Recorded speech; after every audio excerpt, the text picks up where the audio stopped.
Wala naman. Sino ko yun, di ba? Yung mabait na bata na. Ano ka ba?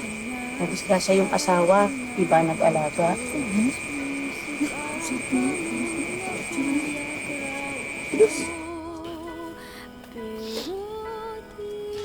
Manang, hindi ko na kaya. Ayoko na.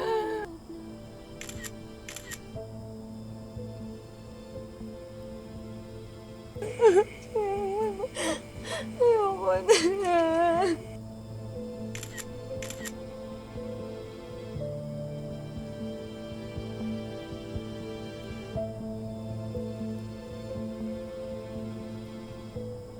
Raquel, lahat ng kilala kong nag-abroad at nagsakripisyo para sa pamilya nila, wala sa kanilang talunan.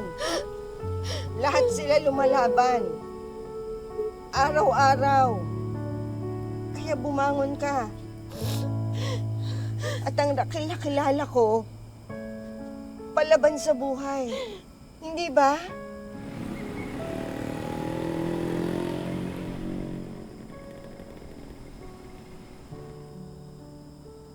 Tama si Manang Tessie. Kaya ko to. Babangon ako.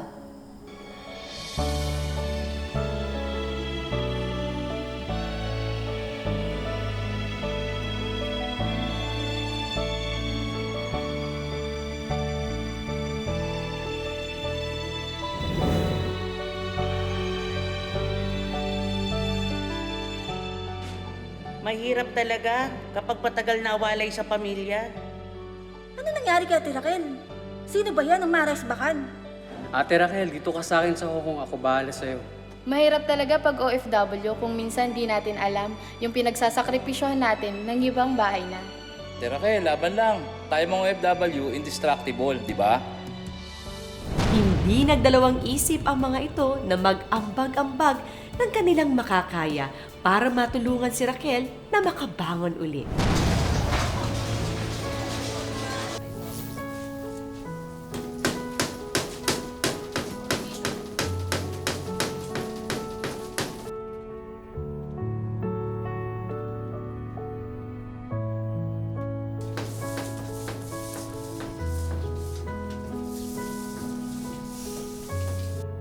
Aaminin ko, dahil sa sunod-sunod na pangyayari, muntik na akong sumuko. Kung hindi lang sa words of wisdom at tulong ng kapwa ko OFW, nakalimutan ko na may lakas pa ako natitira sa akin.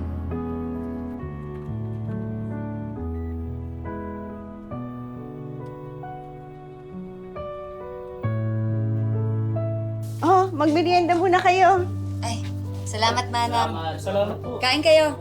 Kain na, kain na. Kain muna tayo. Mabuti naman, nabawi mo na tong pwesto nyo. Hindi ko nga po alam kung bakit nasanla to eh. Salamat na lang sa mga kaibigan na tumulong para mabawi ito. Madalas talaga, mga kapwa OFW mo lang tutulong sa'yo. O, anong plano mo ngayon? Pinababalik na ako ng employer ko. Kailangan ko umalis, Manang. Ang tagal ka naming inintay. Tapos aalis ka rin pala. Paano si Javier? Yung anak niyo, si Sugar. Ang hirap, Manang. Malaki yung utang ni Javier. Gustuhin ko man na magstay pa dito ng mas matagal. Wala. Kung wala akong gagawin, walang mangyayari sa amin. Kailangan kong kumayod. Bago ako bumalik, samahan mo ako kay Sugar, ha? Mas gusto ko talagang nasa iyo siya kaysa dun sa babaeng yun. Tulungan mo akong bawiin yung anak ko. Oh, huwag ka mag-alala. Pero di kailanman ako'y nilaban mo. Maraming salamat sa pagsama sa ating istorya sa Tadhana. Nakaka-relate ka ba sa ating mga bida? Nako, i-comment mo na yan para sa iba't ibang kwento na punong-puno ng pag-asa at inspirasyon. Mag-subscribe na sa GMA Public Affairs at YouTube channel. I-click na rin ang bell button para lagi kang updated sa pinakabagong storya ng Tadhana.